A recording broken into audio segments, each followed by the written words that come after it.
Hey guys, let's take a look at a fight that's happening this weekend between Zab Judah and Vernon Paris.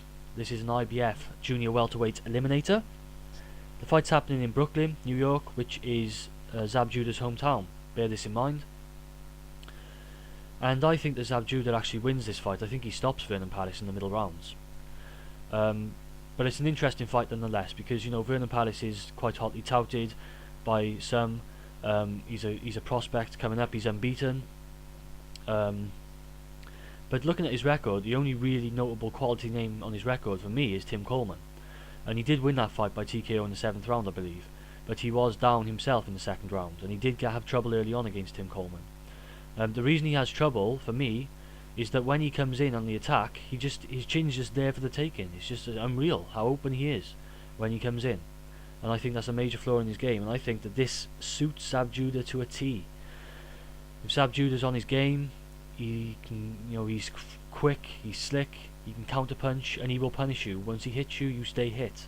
If he catches you for good. And in the first half of this fight, I believe that I honestly believe Zab Judah will catch Vernon Paris.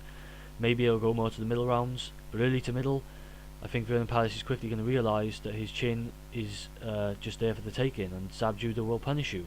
He's an accurate puncher. Like I said, he's quick. He's very good foot movement. I wouldn't be surprised if Zab Judah comes, when the opening bell rings, Zab Judah flies across the ring towards and goes on the front foot with Vernon Paris. That wouldn't surprise me. But I think as the fight develops, I think that Zab Judah will realise he'll just lure Paris in. And I think he'll try and be on the back foot, because I think he'll realise quickly that his best way to win this fight is to counterpunch Paris, and that's his best bet. The problem you have is if Vernon Paris survives through the first half of the fight, going later into the fight, Zab Judah tends to fade, and Paris could prove something to us and take him there and end up starting to take rounds. And if Zab Judah is not on his game, and it's the bad Zab Judah we see, then Paris has every ability to stop Zab Judah.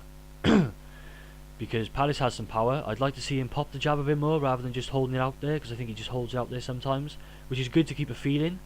But against a guy like Judah, you really need to make the jab a bit more dominant, to set up those other punches.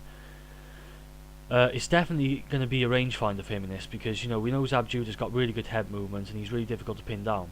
So I think Paris is the speed difference in this fight is going to be more than people expect. I think that Zab Judah's going to be there's going to be a remarkable speed difference between the two. I think if it's going to come down to counterpunching and quick slugouts, I think Zab Judah's going to beat Vernon Paris to the punch. Obviously, the longer the fight goes on, this gets into question. Paris is a decent technical fighter, but I think that so far he hasn't fought anyone near the caliber of Zab Judah, and if a good Zab Judah on his game. And the only thing that I think that loses this fight for Judah is if he comes in with the wrong mindset and comes in on one of his off nights. If he comes in fully prepared and he's up for this, I think Zab Judah does stop Vernon Paris. That's what I'm predicting will happen. And I think that Paris may, he'll probably go back to the drawing board or whatever. But he's definitely a guy with some potential, Vernon Paris. Maybe this is just coming a bit too soon with the opponents he's faced. He hasn't really. It's quite a big step up, if you know what I mean. I mean, compared to the last guy he faced, it's a big step up. I think it might catch him by surprise. Bear in mind, there's going to be a lot of support for Zab Judah as well. So maybe it'll be his night. You want to prove something to the crowd. You want to give the crowd something to talk about and something to celebrate. I'm going to leave it there. I don't want to make this video too long. I just think that this fight is a good style matchup for Zab Judah, but we'll wait and see. Only time will tell. It does depend on what Zab Judah turns up. So I'm going to leave it there. Please let me know what you guys think. What do you think about Vernon Paris? Do you think that I'm underestimating him? Do you think he's got this fight in the bag? What do you think? Thanks for watching.